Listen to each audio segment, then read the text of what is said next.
Coming up on Dr. Kiki Science Hour, we're talking about bees with beekeeper Eric Stromgren. That's up next on Dr. Kiki Science Hour. Netcasts you love. From people you trust. This is Twit.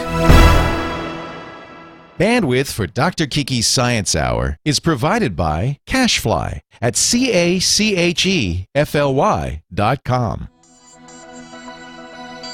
This is Dr. Kiki Science Hour with me, Dr. Kiki Sanford, episode 122, recorded Thursday, December 1st, 2011. The buzz about bees. This episode of Dr. Kiki Science Hour is brought to you by Ford, featuring available Sync with My Ford Touch. Sync with My Ford Touch gets you to your destination with integrated turn-by-turn directions and directional arrows displayed on screen. Check it out in the new 2012 Ford Focus and at Ford.com/technology. And by Netflix. Watch thousands of TV episodes and movies on your PC, Mac, iPad, iPhone, or TV instantly. All streamed directly to you, saving you time, money, and hassle. For your free 30-day trial, go to netflix.com/twit. Welcome, everyone, to Dr. Kiki's Science Hour. I'm Dr. Kiki, and once again, you are here for the 1 hour of conversation with one expert in one area of the sciences. And today, I hope you're ready to dig in and get dirty and maybe a little sticky, because we're going to be talking about the science of bees and beekeeping with Eric Stromgren. He's a beekeeper, and I'll be telling you a little bit more about him right before we start our conversation. But first, you know, I like to start the show with a few science headlines to give you an idea of what's going on during the week. So, this week, Dartmouth researchers have created a metric for analyzing just how photoshopped images actually are. The tool perceives geometric and photometric changes to images. A study reported in the journal Advanced Materials demonstrates the first ever biocompatible graphene-based transistor array. So far, just a proof of concept, the device may someday be an important part of biomedical interfaces between living tissue and microelectronics. On November 26th, NASA successfully launched the Mars Curiosity rover along with the Mars Science Laboratory aboard an Atlas V rocket. It will touch down on Mars inside Gale Crater on August 6th, 2012, and search for evidence of microbial life on Mars.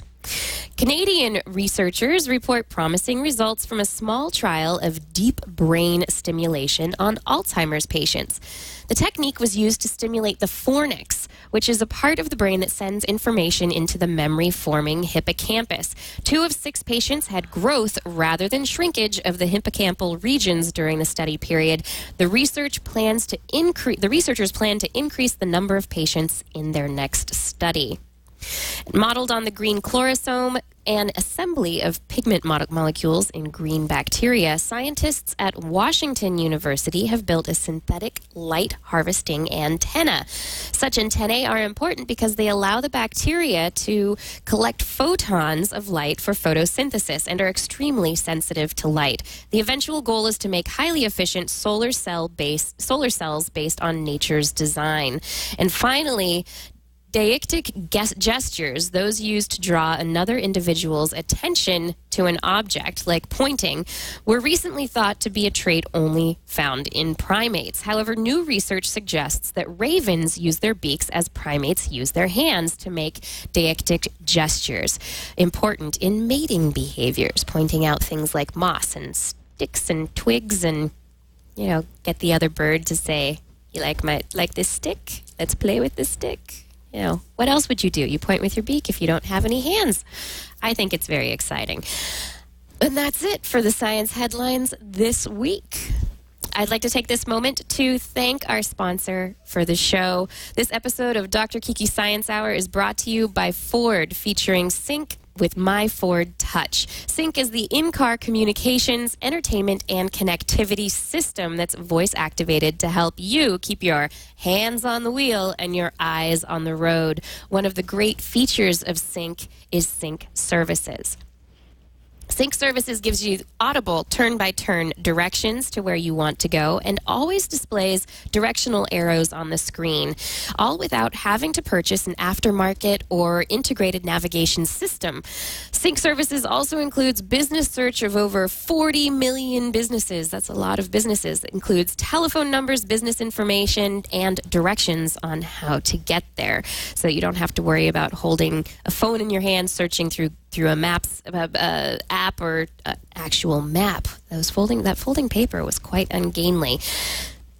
A Send to Sync feature, which enables you to use Google Maps or MapQuest from your home or office computer to plan a trip. Save it online to your Sync traffic, directions, and information systems account. Then use voice-activated commands in your vehicle to get turn-by-turn directions. A free Sync Destinations app is available in the app stores, and this allows you mobile access to manage your Sync traffic, directions, and information systems account on the go. The ability to pre-save destinations to your account, such as home or office, to make it easy to get there. Plus, you can get traffic updates sent to your mobile phone via text message. It's all designed to help you keep your hands on the wheel and eyes on the road. Ford Sync with My Ford Touch is available in the 2012 Ford Focus. You can learn more about this and other Ford technologies in its vehicles at ford.com/technology. Now back to the show. Our guest today is Eric Stromgren. He's a grad student beekeeper and project manager and instructor for a new commercial beekeeping certificate program that's being offered at Grand Prairie Regional College in Alberta, Canada. Without any further ado, Eric, welcome. Thank you so much for joining me on the show today. Hi, Kiki. Thanks for having me. You're welcome.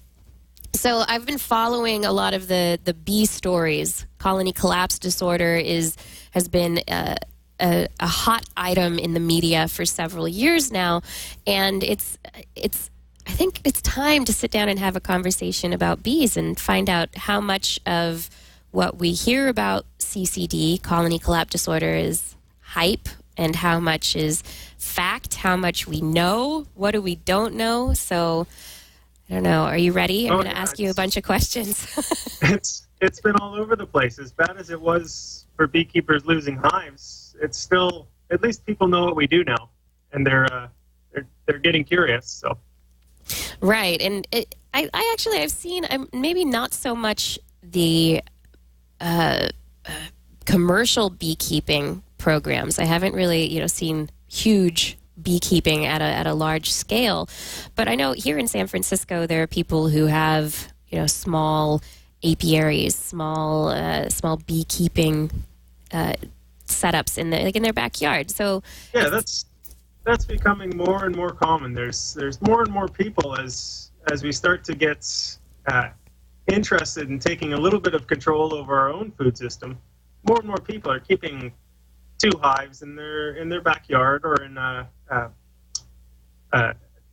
community garden plot or something like that, and that's really, to me, a good thing. So what got you interested in beekeeping? Is this something that you've done forever? Yeah, I didn't have much of a choice in the matter. I came into this like most beekeepers. I had a relative who was a beekeeper. My uncle, from the time I was very young, kept a couple of hives just more or less as a hobby, and he'd take me and other cousins out to look at the hives when we were fairly young. And so anybody with a mind for science or nature would be stuck with the beekeeping addiction pretty early on. What do you find really just addictive about beekeeping? What is it to you that just really gets you entranced by the bees? To me, it's just that there's always something new with them. You never know everything about them, and the more you learn, the more questions you have. And so I like learning new things, and I especially like teaching other people interesting things, and there's no end of it with bees. Yeah, I think a lot of people, when they hear about bees or even beekeeping, there's this instant fear because bees sting. Should we really? I mean, and people die from bee stings. Anaphylactic shock is very is very deadly. You know, how afraid should people really be? It kind of depends on where you are. In Canada and most of the U.S., not afraid at all. There's some parts of U.S. and Central and South America where there are Africanized bees, or some people call them killer bees, and there it's a little bit more of a concern if you're if you're deathly allergic to them. But in general, the bees, they're not out to sting you. They don't want to. A honeybee dies when she stings, and so she has to have a pretty good reason. Right. So they're not like wasps or yellow jackets where they can either sting multiple times or they bite you. It's they're much more delicate creatures, right? Yeah, they have a honeybee has a barbed stinger, and so when she stings, the stinger will stay in you wherever she's stung, and there's a little venom gland in a muscle attached to that stinger that rips out the end of her abdomen, and it will keep pumping venom into you, and it'll keep trying to pump for 5 minutes, I've heard. Oh my gosh! It's kind of it's a different approach to delivering the most venom they can. A wasp colony is at the biggest 2,000 to 3,000 insects, and so they can't afford to lose many to colony defense. But a honeybee colony with 60,000 bees, if a few of them die delivering a sting, then so be it. So let's talk a little. I think that's really interesting and a really good place to start talking about the honeybee colony, this ecosystem that they live in. What's their basic biology that we should be aware of? It's such a difference having this huge amount of individuals that they live with. How does that affect their basic biology? The biggest difference between the honeybees and their closest relatives, which are wasps and other bees and ants, is that they have to live in a social environment. They have to be part of a colony. And so we can lose colonies just because enough bees have died out of that colony that it can't support itself any longer.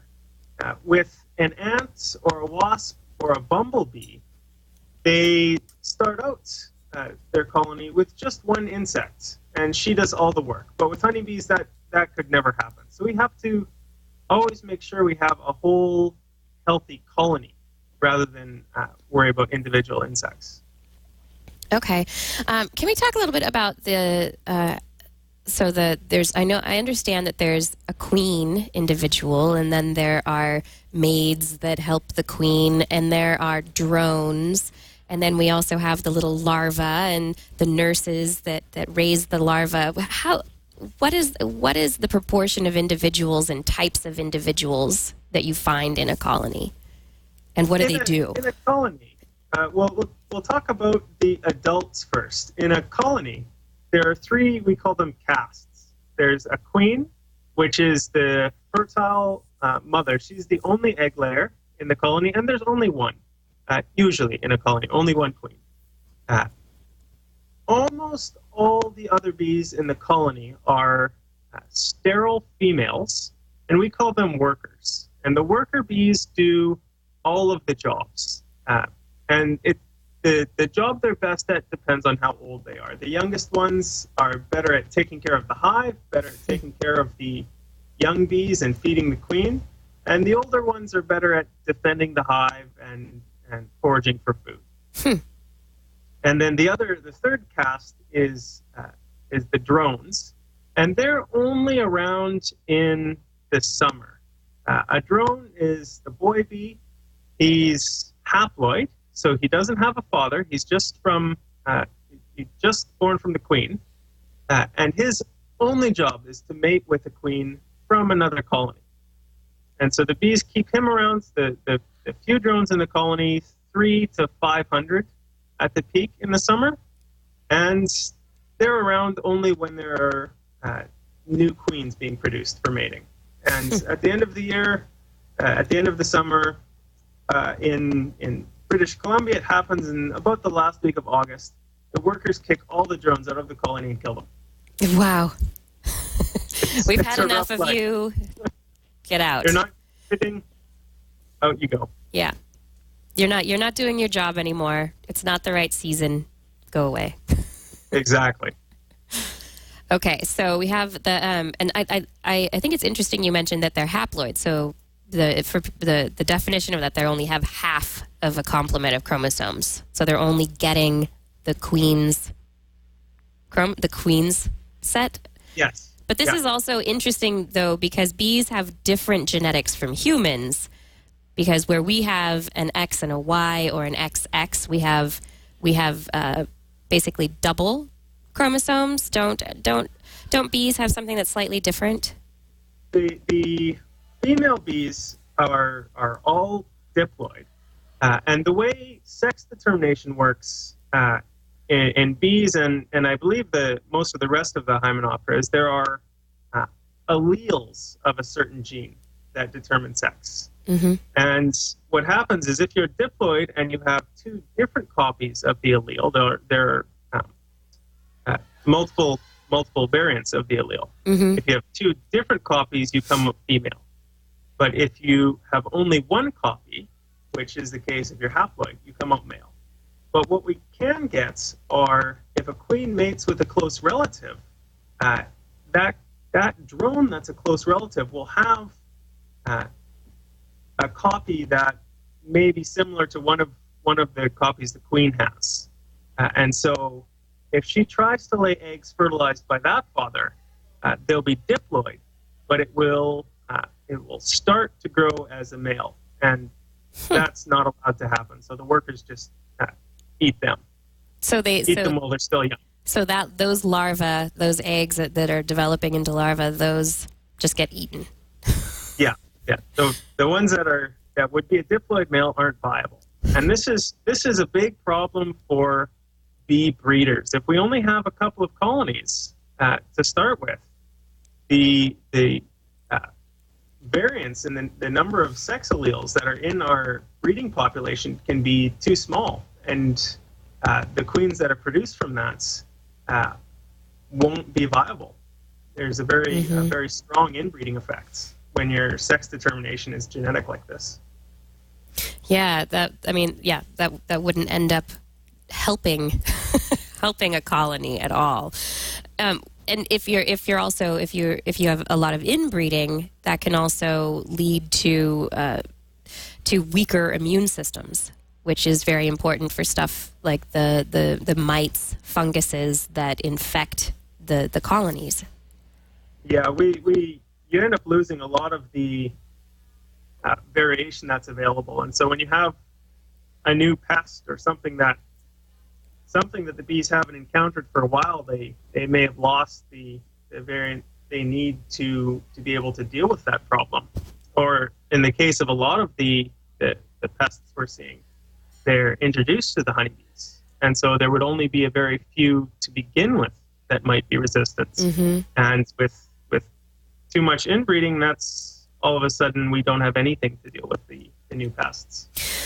In the wild, let's talk about normal colony growth, and you have when you have multiple queens, eventually, doesn't a colony split when it has two queens, where one queen will take a lot of members and we call form a that new process hive? swarming. Okay, and that's because the bees are social, because they can't start from one insect. If you think about an ant colony or a bumblebee colony, they produce a whole bunch of mated queens, and the queen goes out to start her own colony. But in honeybees, that doesn't work. So they have to start with a whole colony. So when the colony gets big and there's a lot of food available, and this usually happens in the spring, the workers will start to raise a new queen. And because queens and workers are both born from fertilized eggs, mm-hmm. there's no difference for the first between the eggs or for the first 2 days of the larva's life. the difference comes with what the bee eats as it's growing. And so they can take any of the worker eggs and they feed them something called royal jelly, which is superfood for bees. the superfood for bees. Yeah. It's enzymes that the bees produce in two glands behind their face. And if the bee eats that the whole time she's developing, she becomes a queen. And so when the colony is very strong, the workers will select a whole bunch of larvae, they'll feed them royal jelly, and they'll all start to develop as queens. Mm-hmm. And just before they emerge as adults, the workers in the colony will kick the old queen out, and a little over half of them will go with her. And they'll find a new place to start a colony. And then when the first new queen hatches, when she's born, when she finishes pupation and emerges as an adult in the colony, she runs around and kills all the rest. And then she goes on mating flights and mates with a whole bunch of drones. It's a very good week for her. And then she's stuck inside running the rest of the colony for the rest of her life. And what's the average lifetime of a queen? We say in a commercial beekeeping colony, it can be very short. But in the wild, we say on average 3 years. And there's reports of them living 5 to 7 years. Wow, that's actually quite long-lived. I had no idea a bee could live that long. Yeah, it's a really long time. And the two differences between the queen and her sisters who are born in the hive at the same time are the food she eats. Mm-hmm. She eats royal jelly, and her sisters eat a less rich form of jelly called worker jelly and some honey and pollen. And then the queen doesn't have to do a heck of a lot. She has to stay in the hive, and she has to lay a lot of eggs, which is demanding. Right. But she doesn't have to do all the rest of the work, and she doesn't have to fly and forage. So she doesn't wear out as quickly as the workers do. And her workers, in the summer, they might only live 6 weeks, 45 days. Oh my goodness. That's quite a difference. Yeah, it's a big difference. It's a hard life. A worker bee that is raised to live a long time and not do a lot of work, one that's going to carry the colony through winter when they're just sitting still, they might live 6 months. But it's still nowhere close to a queen bee's 3, 5, 7 years. Yeah, not at all. So in the wild, when you have this swarming event, you're talking about this is a normal event for a healthy, strong colony that has the energy to spare and the individuals to spare to have new queens and a new colonization event. But in in your beekeeping situation, do you try and keep the number of queens down? Do you go through and get rid of queens to be, proto-queens? It's a bad thing. We don't let the bees, we try not to let them get so strong that they swarm. Okay. We want to have the hive reach that point just before the point that they're going to swarm, because that's when they're the strongest and they're going to do the most work for us. Whether we're pollinating crops or producing honey, we want as many bees in the hive as we can. But once they swarm, then they have to concentrate on rebuilding the hive, and they're not doing much for us. And really, swarms are fascinating, and they're really gentle. If anybody sees them hanging on a tree branch, they're the gentlest state in the bee's life. But I've met very few people who like to have a swarm hanging in their backyard. So it's really bad PR for beekeepers if we let our hive swarm all over the place. Yeah, I remember when growing up, at one point we had a bee colony in an old hollow tree stump on our property, and at one point it swarmed, and we had to call in a beekeeper to come and take the swarm away. Go take the swarm away. And the beekeepers love doing that, because swarms are at a time of year when everything's right for making more bees, so it's freebies for us. You're like, yes, more colony. Excellent.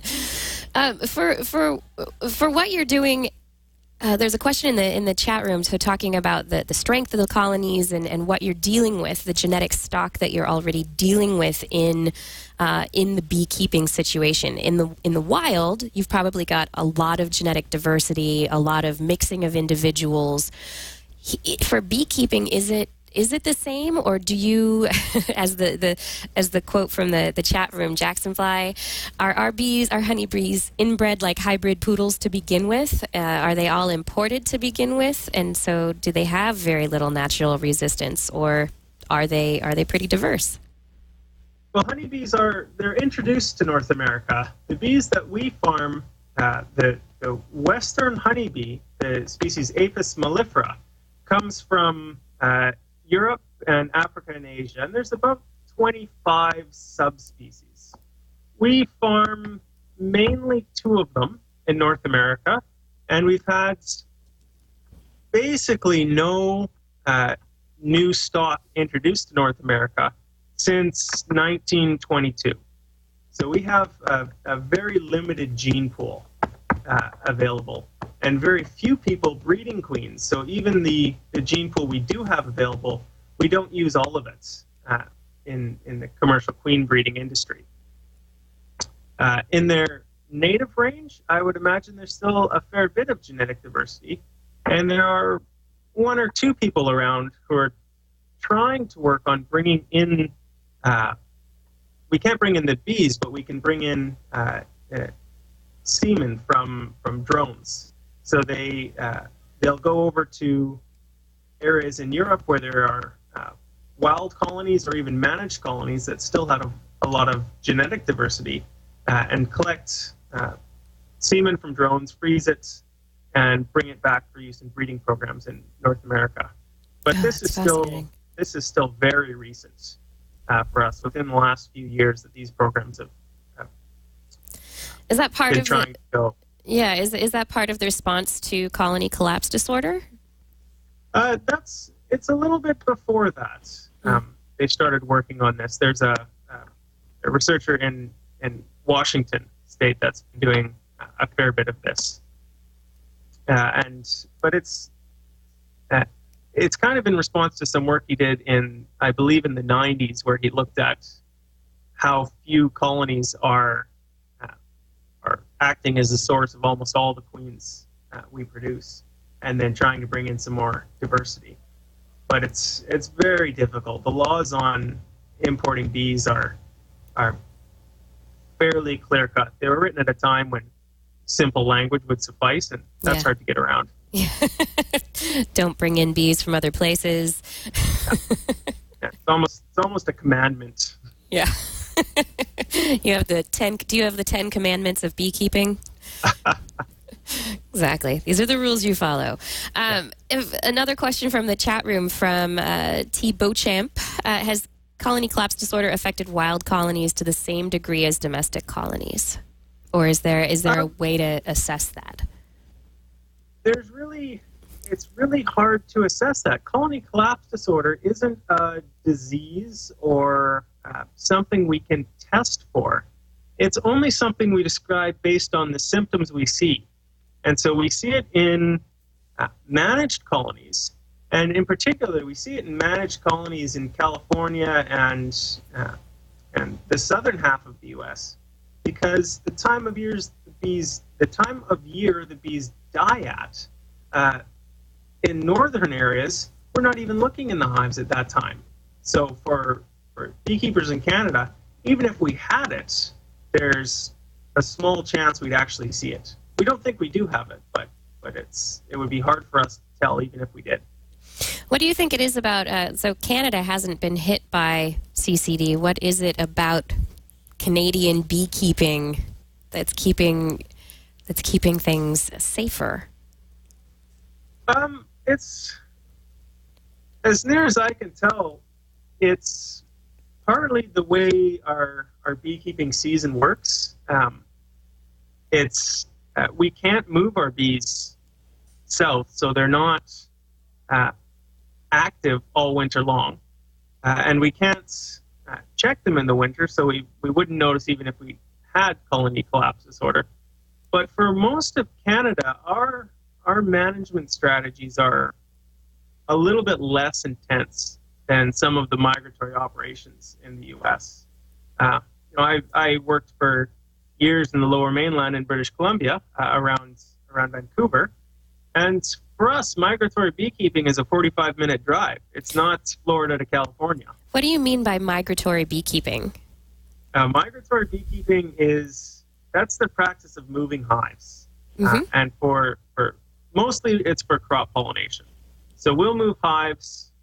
In the spring, I'll move hives into blueberries, and then into raspberries and cranberries, and then into pumpkins and zucchini and squash. I want to buy your honey. That sounds lovely. Blueberry honey, I'll take it. Yeah. And that's the same process happens in the U.S., only the way agriculture is, there are big regions with crops. So California for almonds, Washington or Maine for blueberries, and the Dakota for honey production later in the summer. Big moves, a lot of time spent on the truck. And it's not so common in Canada. There's lots of little things that we do differently, and because we don't actually know what CCD is, it's really hard for us to say what is it that's different that makes us not have it. Right. But we've still been using lots of colonies. Right. Yeah, I've heard a lot. So in terms of what CCD is, all we know so far is that we have die-offs of whole colonies. But is it that individuals are just flying off, dying someplace else, not coming back? Do you come back to the hive and there are a bunch of dead individuals? And often associated with it, there's varroa mite. There's also some kind of fungus that's been associated, and then a whole bunch of immune system signatures that basically suggest that the bees are trying to fight stuff off. Yeah, it's the strange thing about colony collapse disorder is it's a disease where you have an absence of bees. You have a colony that looks like it should be healthy, but there's no bees in it. The adult bees have disappeared, which that's one of the biggest problems with trying to understand what's going on with colony collapse disorders. We have nothing. It's difficult for us to get anything to look at to identify what the disease could be.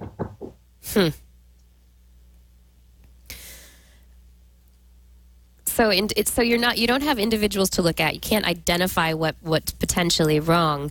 I mean, with the migratory beekeeping that you're talking about, I'm just wondering, is it do the bees get tired of being moved? Do they know that their hive has been moved? In terms of bee memory, I mean, their little mushroom bodies, how much information can the little mushroom body bee brain actually take in terms of environmental navigation, finding that flower, getting back to the hive, before the bee just finally goes, I'm fed up.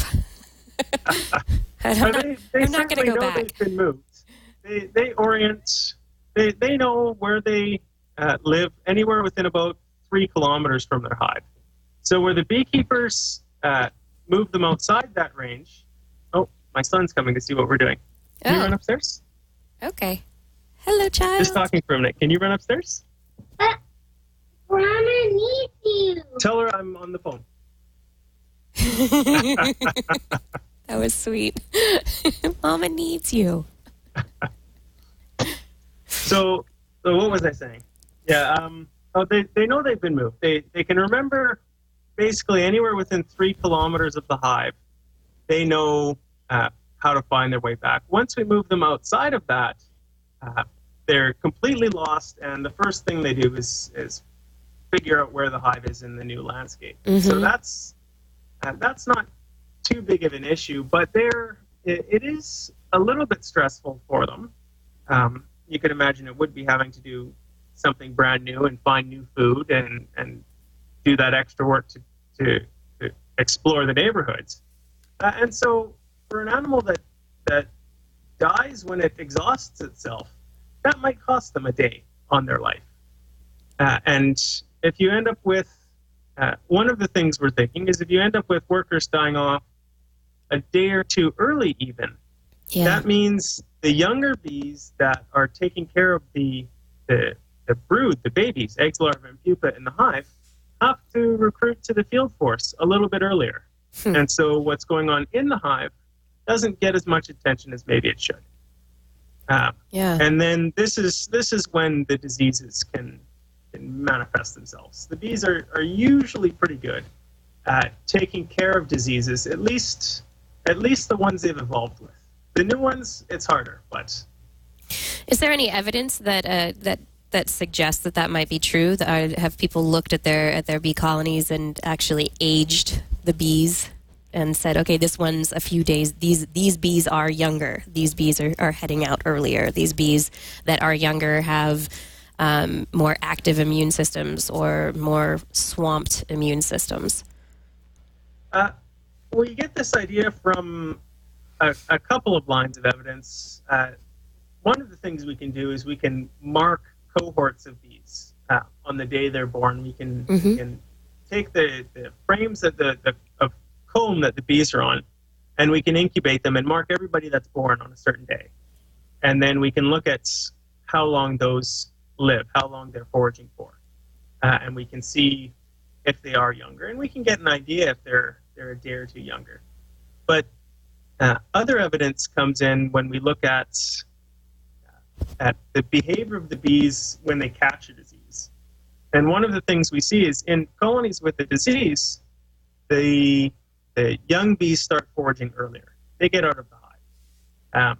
And probably it's a response not to spread the disease within the hive. But then that's decreasing the number of workers looking after the babies. And then from computer models, we see that even just a few days, just losing a few extra bees to early recruitment to the field force can start the hive going backwards. I need to take a quick break to thank our sponsor. I'd like to say that this episode of Dr. Kiki Science Hour is brought to you by Netflix. Netflix streams thousands of TV episodes and movies directly to you instantly, saving you time, money, and hassle. There are several easy ways to instantly access streaming movies and TV shows with Netflix. You can watch Netflix movies and TV shows on your Mac, PC, iPad, iPhone, even Android phones, if that's what you have. You can also use gaming consoles like an Xbox 360, PS3, or Nintendo Wii and watch Netflix right on your TV. If you're not a gamer, you can also use Roku Box or an Apple TV, inexpensive and very easy to use with Netflix. You can begin watching instantly on any of these devices, and then when you're done watching, and say it's the middle of the show and you need to take a break, you can stop watching and then start watching where you left off on any other device. So say you have to leave your house and go mobile, you can watch on the bus when you were watching on your computer at home. Very convenient service. Whichever way you decide to choose, you decide to access Netflix, you can watch as many movies or TV shows as you want, anytime you want, and you can cancel at any time for completely no charge. Try Netflix today. 30 days for free. Go to netflix.com/twit. That's right. Go to this website, netflix.com/twit. Get your free 30-day trial of Netflix. Be sure to use this URL when you sign up, netflix.com/twit. And we thank Netflix for their support of Twit. We hope that you enjoy watching instantly with Netflix. So back to the beekeeping. We are talking with Eric Stromgren about bees and beekeeping, talking a lot about colony collapse disorder and a lot of the genetic influences, environmental influences, and along environmental lines, the beekeeping influences to colony collapse disorder, what we know about it, the health of the bees. Eric, we're talking about how, the colony collapse disorder is happening it's around the world, but more in some places than others, and it might have to do with the migratory beekeeping practices. It might have to do with other things altogether. We don't know a lot about it, even though people have been working on this for years now. It seems like we've been talking about it and working on it for a long time. So is colony collapse disorder the scary thing that we've been led to believe it is? Do we have to worry about losing all of our bees?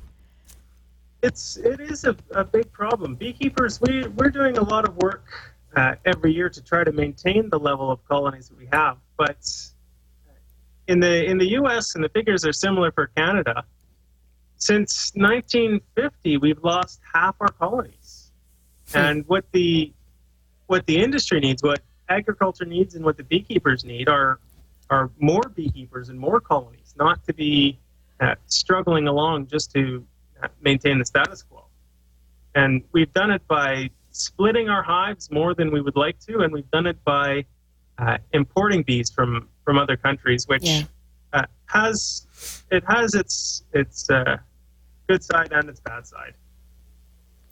We'd be more than happy if we were growing rather than holding steady or losing bees. Yeah, is it a problem of keeping bees alive to maintain the colony numbers, or is it the fact that the beekeeping profession is dwindling also?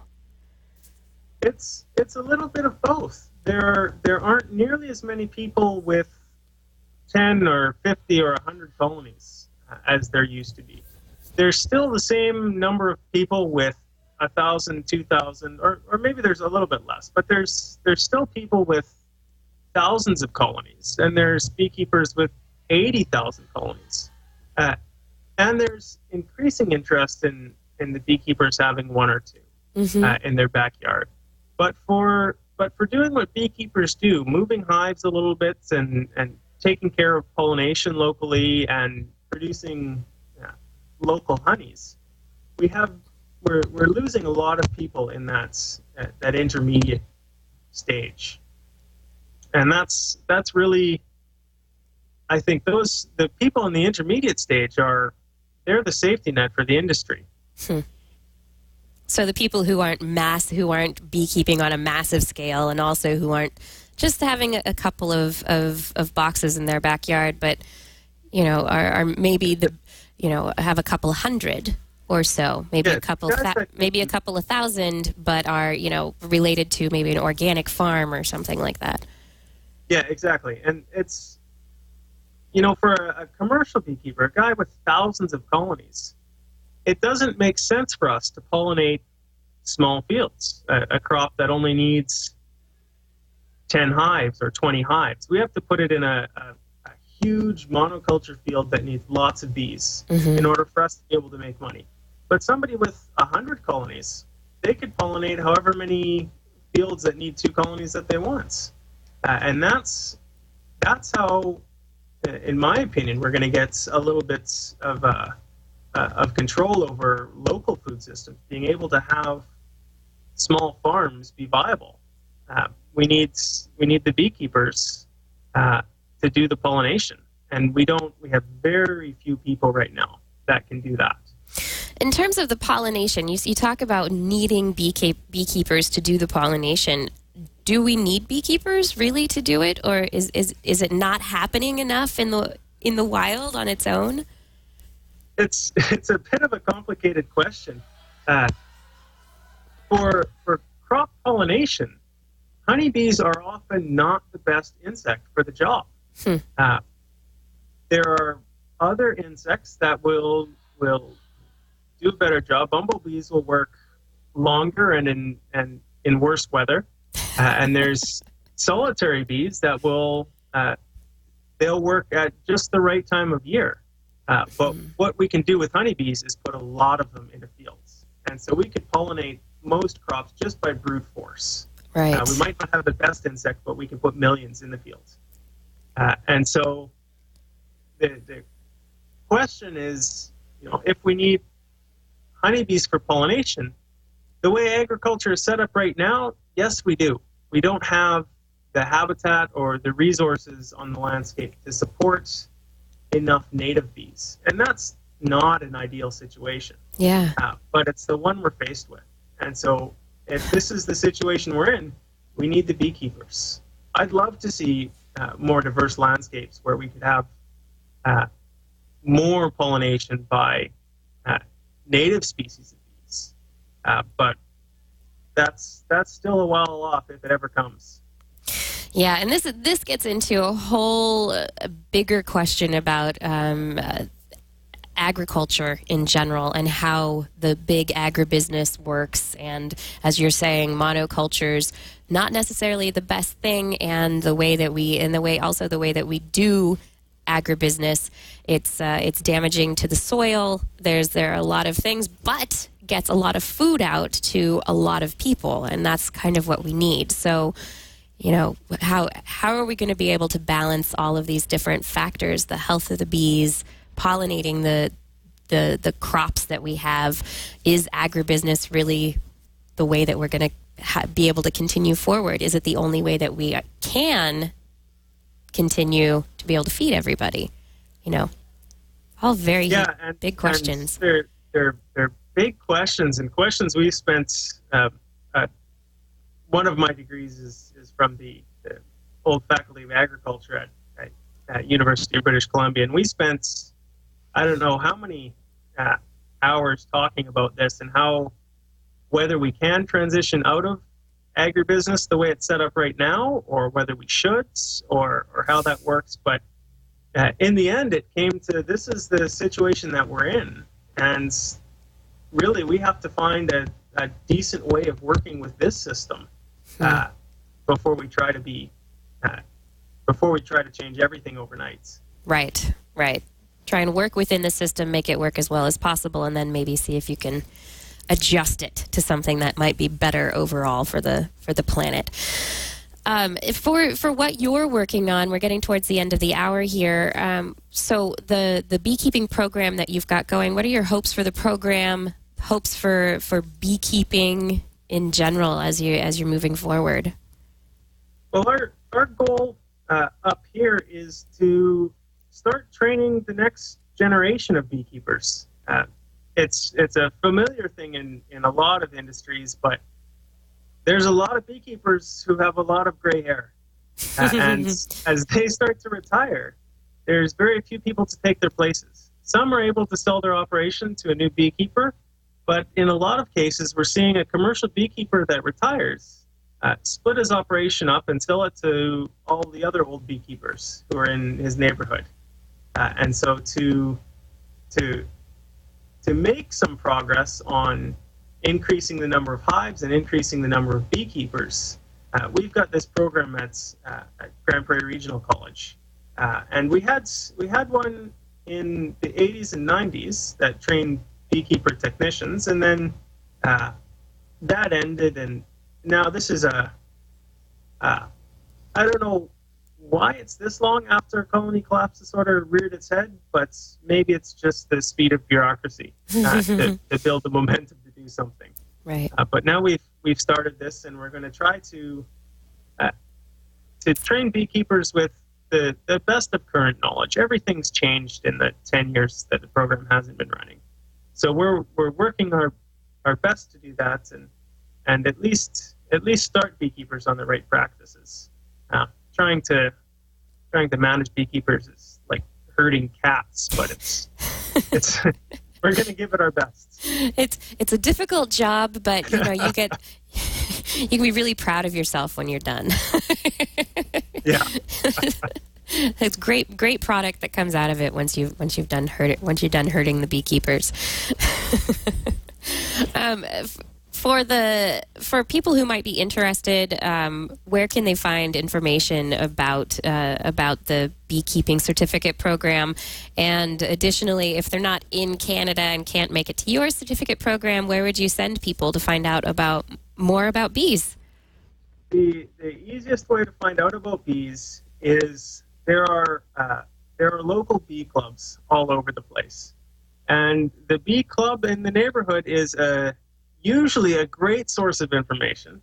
They're almost always also a great source of misinformation. So everything you hear, you take with a grain of salt. But beekeepers, we seldom agree on anything. So if you get 2 or 3 people telling you the same thing, that's probably something to pay attention to. About the program that we're working on, this year we're taking Canadian students, and our hope is next year we'll open it up internationally. But for that, I'm the easiest person to get in touch with. I'm on Facebook and Twitter and Gmail. I'm Beekeeper Eric in all of those places. And so it's easy enough to find me. Fantastic. Eric, this has been just a really interesting hour. I became a huge fan of bees when I read a book called Of Honeybees and Fairy Dust when I was a little girl, and it was this whole story, and I can't remember who wrote it, but and the book is long gone. I have no idea where it went, but great book. Some kids run into some fairies who turn them the size of bees, and then they run around beehives and learn about the biology of bees. It was just a great story. That sounds like a great book. Yeah, I really wanted to be. I imagined being shrunk down to the size of a bee and getting to crawl around the hive, the honeycomb. I love that. I know. Get a bee's eye perspective on the world. I know. It would be great. But thank you very much. I really appreciate your time today. This was great. Okay. Thank you for having me. You're welcome. And everyone out there, that's right, follow Beekeeper Eric on Twitter, Facebook, Gmail. If you have any questions about bees, like he said, that's where you can find him. And this about does it for this episode of Dr. Kiki's Science Hour. We're done for the day. Next week, we will be finding out information about the Earth. The annual American Geophysical Union is having their conference in San Francisco, so I'm looking to get an insider's perspective. And so that's what we're going to be doing next week. If you want to find out what is the newest, hottest research on Earth, got to tune in next Thursday to Dr. Kiki's Science Hour. Until then, you can find my sciencey pursuits on all the social media places. I'm Dr. Kiki, and you can email me, Dr. Kiki at drkiki.tv if you have any questions or suggestions for the show. I'm always open to cool videos for the science meditation of the week, suggestions for guests, questions. You know, can I connect you with anybody that I've had an interview with in the past, or, whatever. Try and do that. You can always connect with me on social media as well. My website is drkiki.tv. And what else do I need to tell you? If you need more sciencey goodness, you can download past episodes of this program at twit.tv/Kiki. Also, you can tune in to the Twit Network or look for This Week in Science, which airs weekly on Thursdays on the Twit Network as well, twist.org. I'll see you next week. Thank you for tuning into my Science Hour. Remember, all I ask is 1 hour a week. Maybe a few more, but really, just one. That's all I ask, for sure. And I do hope that hour makes your week a whole lot more interesting. Now, for your science meditation of the week. Leaves behind brine that is so extremely salty, it sinks rapidly.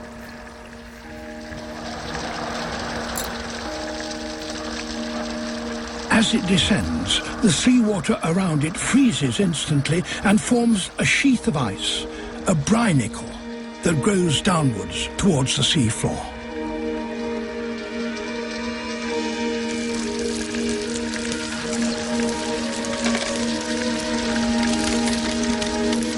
Winter is reaching down from the cold world above.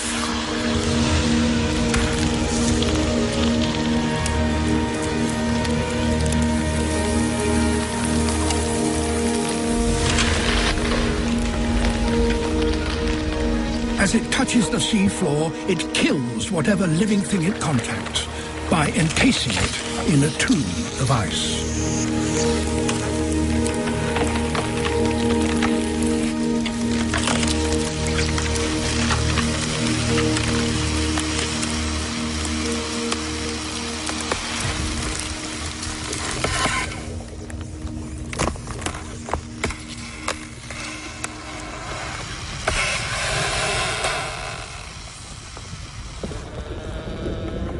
Even in the relative warmth of the water, the lethal cold of winter threatens life on the seafloor.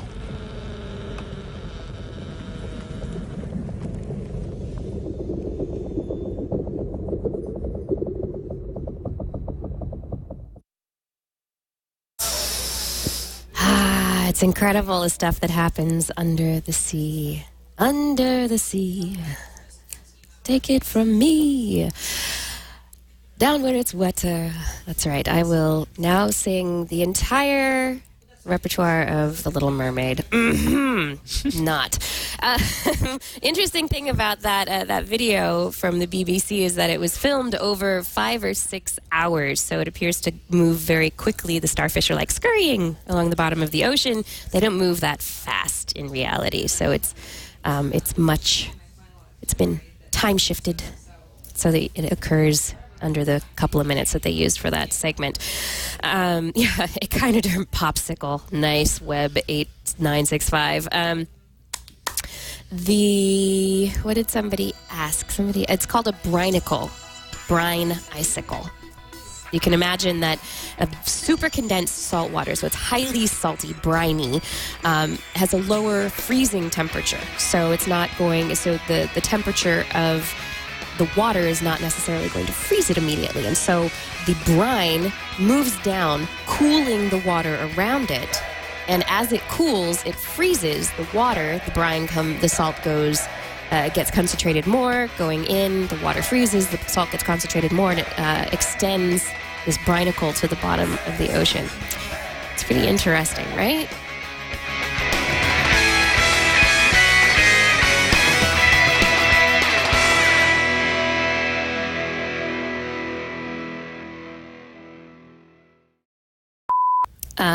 If anybody is in the Bay Area and interested, I'm going to be giving a talk at Cafe Valparaiso in Berkeley on Wednesday, December 14th. I think it's December 14th. I hope that's what I have my calendar right. Wednesday, December 14th, I'm going to be talking about sensationalism and science and the media and, it's small talk, lots of discussion. I can do lots of talk and a little discussion. Topic. Yeah, just a small topic, right?